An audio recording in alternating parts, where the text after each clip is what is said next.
Buenas tardes con todos. Vamos a comenzar con la clase del día de hoy. Recuerden que vamos ya a empezar una nueva unidad.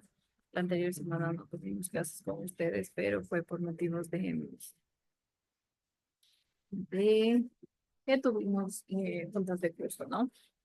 Hoy ya vamos a tener, obviamente, clases.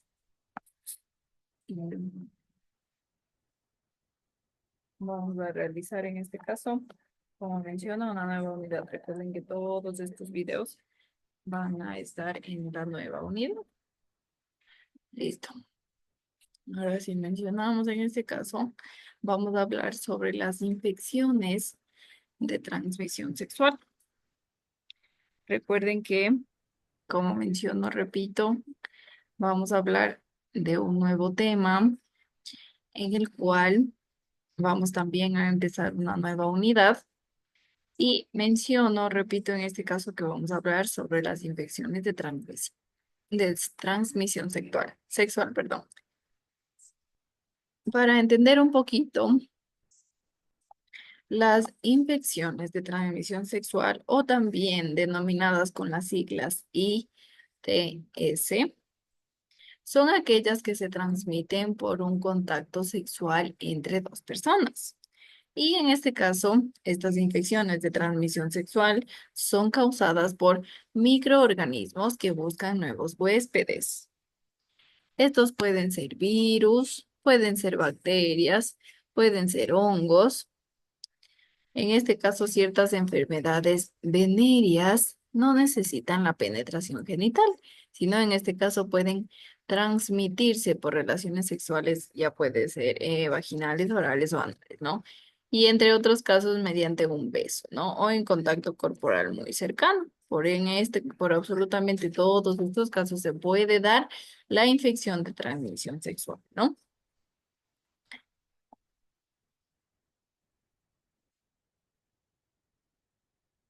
Otro factor también de contagio puede ser al darse o al compartir jeringas que utilizan los adictos para inyectarse ciertos tipos de drogas. Recuerden que actualmente los métodos para la curación de estas ITS son bastante efectivos y existen tratamientos para la mayoría de las enfermedades, con excepción de aquellas como la del VIH, ¿no? Como aquellas la del SIDA, que en este caso para la cual todavía no hay cura. El control, se podría decir, para evitar la prolongación de estas infecciones depende siempre de una correcta educación sexual que proporcione, en este caso, prácticas sexuales seguras y además contar con centros médicos equipados con un correcto diagnóstico y tratamiento, se podría decir, ¿no? Dicho esto, vamos en este caso a clasificar. Vamos a clasificar, existen ciertos criterios para clasificar las infecciones de transmisión sexual. En esta unidad, como mencionamos, vamos a clasificarlas de acuerdo con el tipo de microorganismo que las provoca, ya sea virus, ya sea bacteria, ya sea hongo. La primera en este caso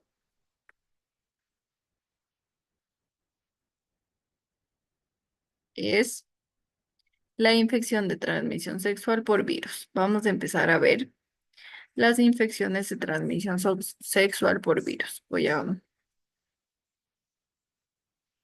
escribir. Primero vamos a ver las que son por virus. Ahí. Las que son por virus. Las ITS por virus. Las y recuerden, ¿qué era ITS?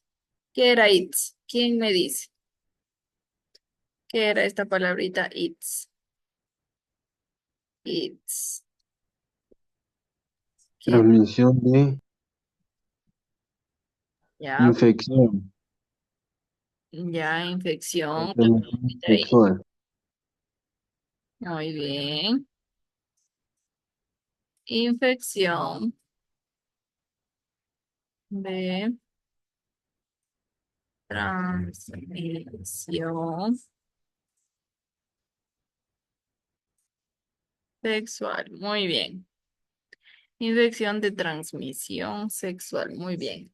Las ITS, en este caso, infección de transmisión sexual. Vamos a hablar las que son primero por virus, después las que son por hongos y después las de bacterias, ¿ya? Entonces, menciono en este caso que un, una infección de transmisión sexual por virus es el SIDA o síndrome de la inmunodeficiencia adquirida. Es el SIDA o síndrome de la inmunodeficiencia adquirida, ¿ya? Listo. Entonces, en este caso, el síndrome de la inmunodeficiencia adquirida es una de las enfermedades más comunes y extendidas por todo el mundo. En este caso, esta enfermedad del VIH se descubrió en los años 80, se podría decir, ¿no? De los años 80, este VIH. ¿Cómo es que ocurrió? ¿Cuándo? En este caso, pues, fue descubierto en los años 80, cuando poco a poco se veían estos síntomas asociados a la inmunodeficiencia. Y es por esto que se determinó así que existen dos tipos de virus de VIH. Y tenemos dos tipos de virus de VIH. Tenemos el VIH-1 y el VIH-2. Y el VIH-2.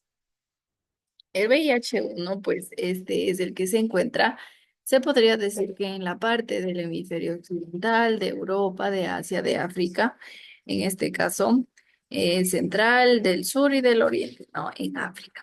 El VIH-2, en cambio, se lo observa más en África occidental.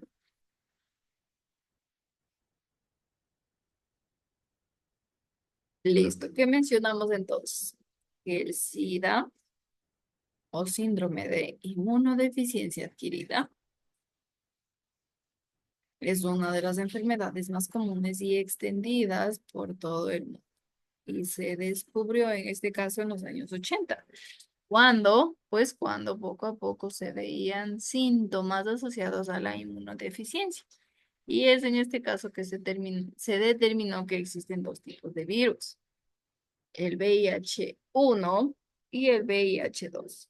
¿Qué decíamos en el VIH-1? Pues que se encuentra en el hemisferio occidental, en Europa, en Asia, África Central, del Sur y Oriente, ¿no? Y del VIH-2, pues que se lo observa más en África Occidental. Estamos hablando en este caso de los sitios en donde se los encontró, en donde fue ya en donde se podría decir que se descubrió esta enfermedad, ¿no? Listo. Vamos a ver las características que tiene esta enfermedad, cómo sucede. Recuerden que estamos hablando en este caso a través venimos hablando ya de una unidad en la que mencionábamos a los virus, a las bacterias, a los hongos, y ahora estamos viendo las enfermedades que causan estas bacterias, virus y hongos, ¿no? Listo, ¿qué mencionamos? En cuanto a las características de la enfermedad, pues cuando una persona ya inicia, en este caso ya es infectada por este virus de inmunodeficiencia adquirida, este virus ataca directamente a los linfocitos. ¿Qué decíamos de los linfocitos? ¿Quién recuerda? Verán que ya vimos también de los linfocitos. ¿Qué decíamos de nuestros queridos amigos linfocitos? Tal vez alguien recuerda qué eran los linfocitos. Sí, ¿no?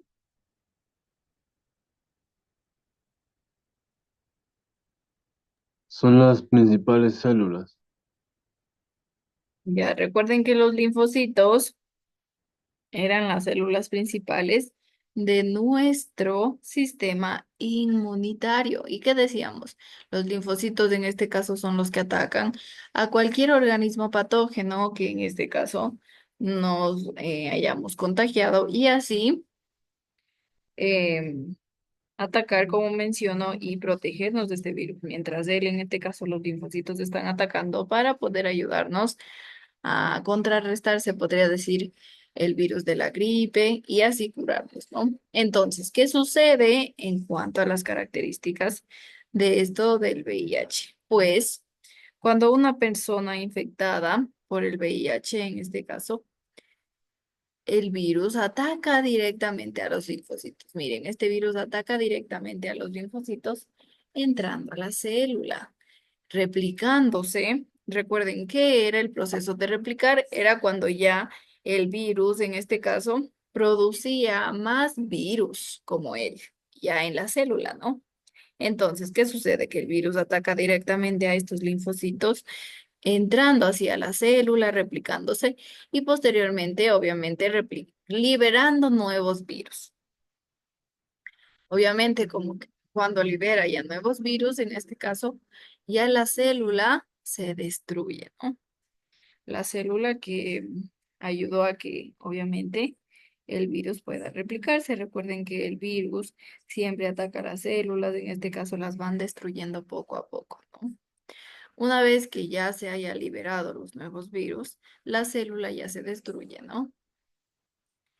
Recuerden también que decíamos que teníamos diferentes tipos de linfocitos y uno de ellos, recuerden que eran las células, los linfocitos T, o también llamados células CD4 positivas, ¿no? Recuerden que decíamos que estos linfocitos T son células que en su membrana poseen una proteína receptora conocida como CD4, la cual se adhiere ya a los virus, ¿no? Y recuerden que decíamos que los linfocitos T son los encargados de llamar y reclutar a las células de los linfocitos B, a los macrófagos, a los linfocitos T citotóxicos, absolutamente a todos, para que destruyan a los microorganismos invasores y a las células cancerosas, ¿no? A todos, a todos. Recuerden que decíamos que los linfocitos siempre son encargados de llamar y reclutar a absolutamente todos nuestros protectores en cuanto al sistema inmune, ¿no? Y cuando existe, obviamente, una infección por VIH, se debilita este sistema inmunológico, lo cual impide que el cuerpo se proteja de otras infecciones o del cáncer, porque recuerden que están atacando todas nuestras células al virus del VIH. Y por ello, obviamente, se debilita el sistema inmunológico, lo cual, si a la vez nos contagiamos de gripe o nos contagiamos de COVID, se le va a impedir que el cuerpo se proteja de estas otras infecciones o del cáncer. Y es por ello que, obviamente, nuestro VIH ataca mucho, en este caso, al sistema inmunitario, ¿no?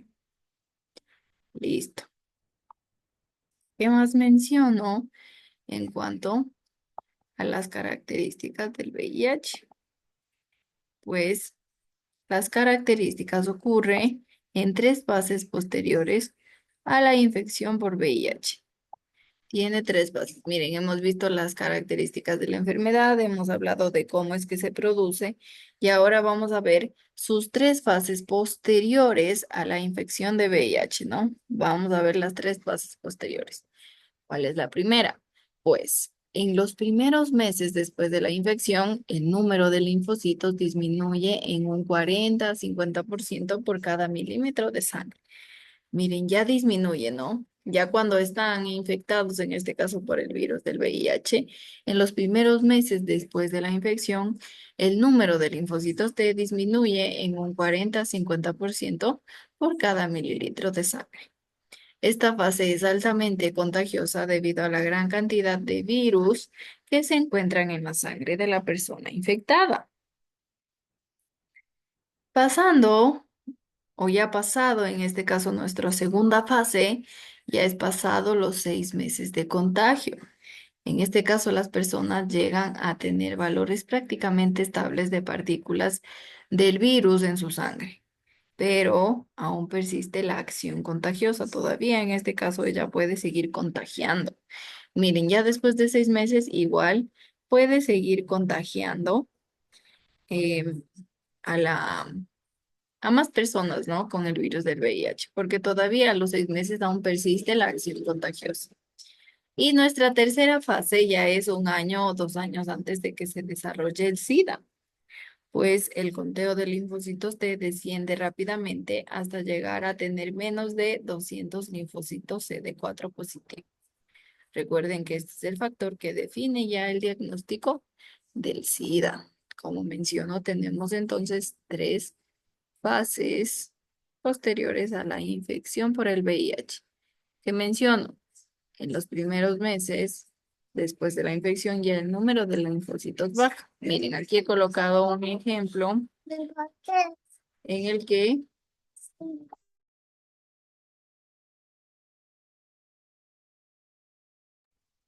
miren, aquí tenemos, antes de la infección, mis linfocitos, mi conteo de linfocitos, pues es normal, miren.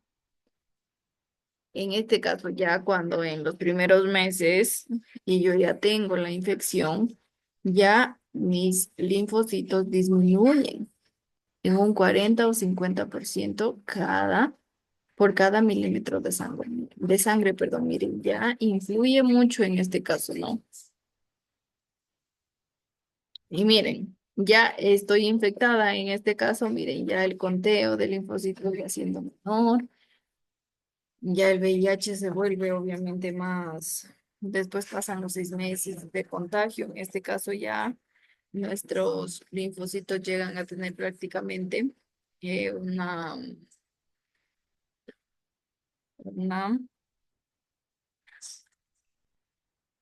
en cantidades mínimas, ¿no? Ya llegan a tener cantidades. Y miren, una vez que ya se puede decir que se desarrolla el SIDA, el conteo de linfocitos ya desciende rápidamente hasta llegar a tener menos de 200 linfocitos en este caso. Miren, se podría decir que aquí tengo la representación, miren, aquí tengo el SIDA y yo se podría ver que en este ejemplo yo ya tengo uno en los 200 que debería tener, ¿no? Por cada milímetro de sangre. Entonces, ¿qué sucede con el SIDA? ¿Quién me dice? ¿Qué sucede con nuestros linfocitos cuando ya nos contagiamos con el virus del SIDA?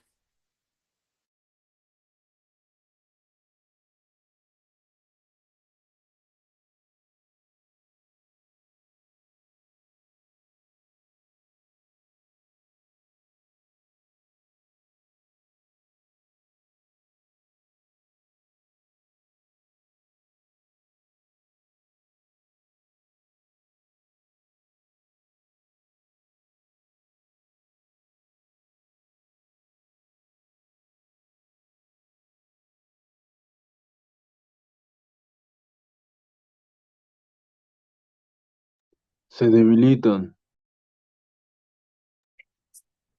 Ya, cuando en este caso los linfocitos muy bien se debilitan, los linfocitos empiezan a disminuir, porque recuerden que el VIH ataca a nuestro sistema inmunitario.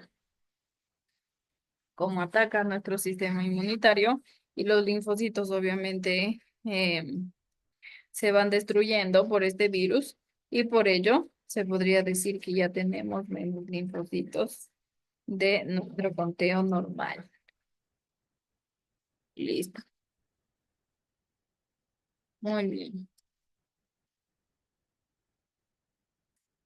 Ya. Hasta aquí tal vez tienen alguna pregunta, alguna duda. Todo No esto. me... Ya, seguimos entonces. Recuerden, hasta aquí que hemos hablado de las infecciones de transmisión sexual. Mencionamos que vamos a hablar primero de las infecciones de transmisión sexual por virus. Empezamos en este caso a hablar sobre el SIDA, que decimos que es una de las infecciones que son transmitidas por un virus. Recuerden que decíamos del SIDA, pues que es una enfermedad que ataca o que se extiende por todo el mundo. Y mencionamos también que se descubrió en los años 80, cuando ya poco a poco se veía síntomas asociados a la inmunidad deficiente. Y por ello, pues se determinó que existen 2 tipos de virus. Existen el VIH-1 y existen el VIH-2. El VIH-1 menciono que se encuentra en el hemisferio occidental, en Europa, en Asia, en África Central, África del Sur y del Oriente, ¿no? Mencionábamos que el VIH-2 se lo observa más en África Occidental. Listo. ¿Y qué más mencionamos? Hablamos de las características de la enfermedad y decíamos que cuando una persona estaba ya infectada por el VIH, pues este virus ataca directamente a los linfocitos. Los linfocitos, recuerden, en este caso son los característicos de nuestro sistema inmunitario.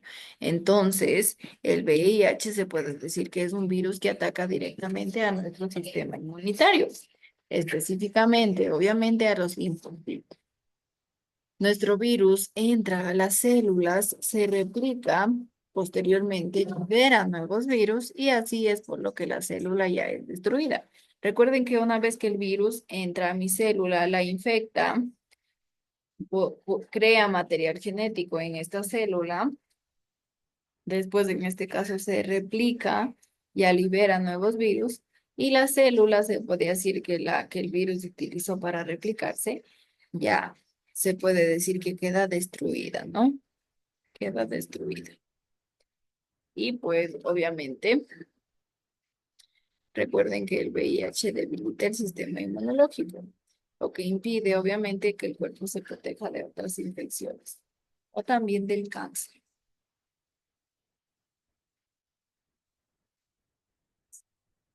Mencionamos también que tiene tres fases posteriores a la infección por VIH. Decíamos que teníamos tres fases. ¿Qué ocurría en nuestra primera fase? ¿Quién recuerda?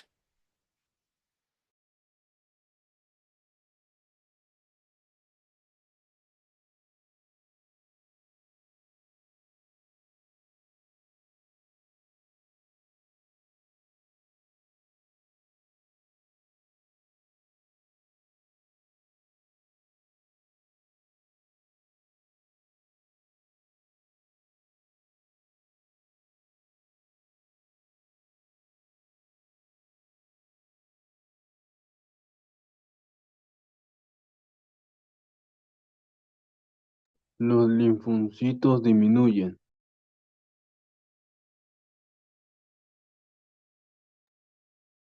Ya, Justin, muy bien. En nuestra primera fase mencionamos que los linfocitos se disminuyen. Recuerden que en los primeros meses después de la infección, el número de los linfocitos, como menciona Justin muy bien, se disminuye y termina en este caso en un 40 a 50% menos de los que tenemos en este caso comúnmente, ¿no? Entonces, ¿qué mencionamos? En nuestra segunda fase, en cambio, ya pasado los 6 meses de contagio, se puede decir que las personas llegan ya a tener valores prácticamente estables de partículas víricas en su sangre. Miren, ya a los 6 meses, pues las partículas víricas, perdón, las partículas víricas quiere decir las partículas de los virus, ya se podría decir que están estables, ¿no? Pero recuerden que al estar estables no quiere decir que aún persista esta acción contagiosa, ¿no?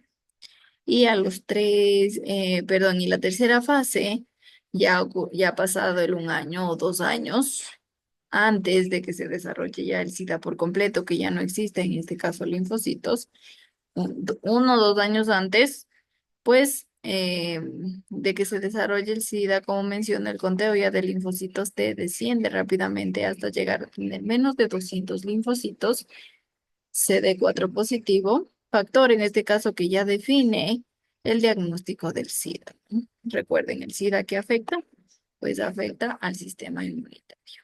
Listo.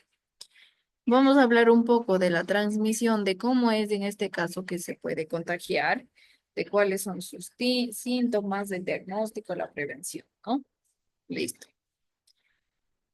Hablando de transmisión, de cómo es que sucede en este caso, pues el contagio se da al estar en contacto con células infectadas, como las de la sangre o partículas del virus, ¿no? ¿En dónde puede estar en este caso el virus? Puede estar en el semen, en secreciones vaginales, en leche materna. También pueden infectarse en este caso a través de la leche materna, a través del líquido del cerebro y también de la médula espinal. Miren, tenemos aquí una fotito que he mencionado. Transmisión, entonces, en este caso puede ser a través de la vida sexual, de la vía materna, puede ser con drogas, puede ser por la vía sanguínea. Cualquiera que tenga células infectadas, en este caso como la sangre o partículas del virus, puede que se contagien, en este caso del VIH. Entonces, ¿qué mencionamos?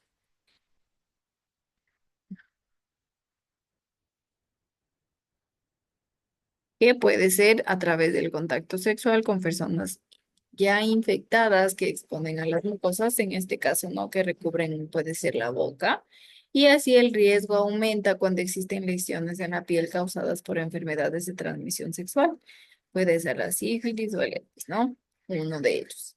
Dos, pues al tocar una aguja infectada también puede, en este caso, ser caso de transmisión del VIH. Al tocar una aguja infectada, las transfusiones de sangre también puede ser que la sangre esté infectada y si en este caso me hacen esta transfusión de sangre con sangre infectada, pues también me contagio, ¿no?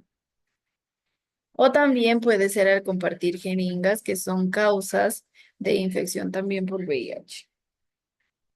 El compartir jeringas son otras causas también de infecciones por VIH. Y también puede ser que una madre infectada, también puede ser que una madre infecte también a un hijo durante el embarazo. Recuerden que el proceso de su nacimiento en el momento de amamantarlo a través de la leche materna puede ser en este caso que la madre infecte a su hijo, ¿no? Obviamente recuerden que cualquier persona puede ser infectada si es que expone, en este caso, si es que se expone con o si se pone en contacto con las células infectadas. Esto en cuanto a la transmisión. Vamos a hablar ahora de los síntomas que tiene nuestro, nuestro VIH, ¿no? De los síntomas.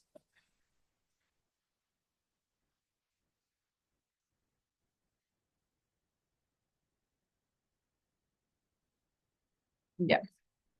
¿Qué mencionamos en cuanto a los síntomas? Pues algunas semanas después del contagio, recuerden que estamos hablando de los síntomas. Algunas semanas después del contagio, las personas presentan síntomas. ¿Qué síntomas pueden presentar? Pues pueden presentar fiebre, erupciones cutáneas, ganglios linfáticos inflamados y malestar general. Estos síntomas tienen una duración de 3 a 15 días. Recuerden cuáles son los síntomas. Puede ser fiebre, erupciones cutáneas, ganglios linfáticos inflamados y malestar general. Esto, y estos pueden ser los síntomas, en este caso, que tienen una duración de 3 a 15 días o a 14 días, ¿no? Y posteriormente a estos síntomas, ya se podría decir que desaparecen o en algunas ocasiones los ganglios linfáticos permanecen inflamados. Y es posible que durante varios años la infección por VIH no presente ningún síntoma o tal vez los síntomas sean leves de tal manera que no se los relacione con el SIDA. Listo. Recuerden que da en este caso fiebre, ganglios linfáticos inflamados, diarrea, vómitos, náuseas, malestar, fatiga, anemia y pérdida de peso. Cuando se le considere ya al SIDA, se podría decir que tal vez ya mencionan, dice, a través de todos estos síntomas que tú tienes, ya puede considerar que tiene SIDA, pues se presentan infecciones oportunistas o cánceres, se podría decir, no muy raros. Ya cuando mencionan que puedes tener SIDA, entonces en este caso ya se presentan infecciones oportunistas o cánceres muy raros. Un ejemplo de una infección oportunista o cáncer se le llama sarcoma de Kaposi. Es uno de las infecciones que se presentan cuando uno tiene SIDA, ¿no? Ya, listo. Pocas personas en el mundo mueren por el SIDA causado por el VIH. Y generalmente las infecciones o tumores oportunistas son los causantes de la muerte de la persona contagiosa. Como menciono, queda como síntomas fiebre, ganglios linfáticos inflamados, diarrea, vómitos, náuseas, malestar, fatigas, anemia y pérdida de peso. Entonces, cuando ya se le considera SIDA, se presentan infecciones oportunistas o cancerosas muy raras, como la que mencioné, que era el sarcoma de Kaposi. Estas infecciones oportunistas que dan en el SIDA, en el VIH, causadas, perdón, por el VIH, que es el virus, pues ya se podría decir que ellas son las causantes de la muerte. Porque recuerden que si tengo yo el SIDA y recuerden que todos mis linfocitos yo mencionaba que están atacando a este virus del SIDA, ¿no? A este virus del VIH. Entonces, si ellos están atacando a este VIH, no tienen, se podría decir, em, tanta resistencia como para atacar después de atacar al VIH, atacar ahora con esta infección oportunista que sucede. Entonces, al no poder con las dos infecciones que son demasiado fuertes, pues podría causar la muerte de estas personas contagiadas, ¿no? Como menciono, podría causar la muerte. Listo. Vamos ahora a hablar del diagnóstico y pronóstico. Pues con el avance de la tecnología, los test para determinar si una persona está infectada ya son muy efectivos, son confiables, incluso algunos de estos tests ya detectan la infección prácticamente desde dónde fue el contagio. Existen casos en los que la exposición al VIH no necesariamente deriva en una infección. Hay personas que después de ser infectadas, o incluso sin el uso de tratamientos, pues su posibilidad de desarrollar el SIDA es el 2%. El 2% durante los primeros años después de que ha sido ya infectada la persona. Y a pesar de esto, entre 95 y 100% de las personas que han sido infectadas terminarán desarrollando el SIDA, ¿no? Se podría decir que solo 2%, perdón, no desarrolla el SIDA. En cuanto al diagnóstico y al pronóstico. Entonces, ¿qué decimos en este caso? Que ya la tecnología ha avanzado mucho y pues ya en este caso la tecnología se puede decir que ya nos menciona, ya detecta la infección prácticamente desde el contagio, ¿no? Y existen casos en los que la exposición al VIH no necesariamente deriva de una infección, ¿no? Ya, entonces, esto en cuanto al diagnóstico. Vamos a hablar ahora del tratamiento. ¿Qué decimos del tratamiento? Decimos que en la actualidad existen algunos fármacos para el tratamiento de la infección, cuya finalidad, obviamente, en cuanto al tratamiento, es evitar la reproducción del virus y retrasar el proceso de la enfermedad. ¿Para qué retrasar, en este caso, el proceso de la enfermedad? Para que no se vayan perdiendo absolutamente todos los linfocitos, ¿no? Todo nuestro sistema inmune. Y pues en algunos casos durante el tratamiento se ha observado que los resultados son más eficaces cuando se combinan hasta dos tipos de fármacos. Miren, en este caso combinar los fármacos se puede decir que ayuda a mejorar, ayuda con el tratamiento y sus resultados, ¿no? En este caso, en cuanto al tratamiento, se recomienda iniciar el procedimiento médico al principio de la enfermedad. Sin embargo, pues en varios estudios se indica que se empieza el tratamiento de forma muy temprana, que si se empieza el tratamiento de forma muy temprana, no existe una gran ventaja. Pero con los avances médicos se espera que estos resultados cambien, ¿no? y que sea una mejor manera empezar antes, se podría decir, ¿no? Esto en cuanto al tratamiento. Y finalmente vamos a hablar sobre la prevención. ¿Cómo prevenir este virus del VIH-Sida? Pues la abstinencia, el sexo seguro con el uso de preservativos, el mantener una sola pareja sexual y el uso correcto de utensilios que entran en contacto con la sangre y fluidos son algunas de las medidas que se deben tomar con la prevención del contagio del VIH, ¿no? Que se deben tomar para la prevención del contagio del VIH. Recuerden que el SIDA, en este caso, ¿por cuál virus es provocado? Por el virus del VIH. Entonces, dicho esto, ¿cuál es la prevención? Pues la abstinencia, el sexo seguro con el uso del preservativo, el mantener una sola pareja, el uso correcto de utensilios que entran en contacto con la sangre y los fluidos, son algunas de las medidas que debemos tener en cuenta para la prevención del contagio por el VIH. Recuerden que el virus es el VIH. ¿Y qué produce el virus del VIH?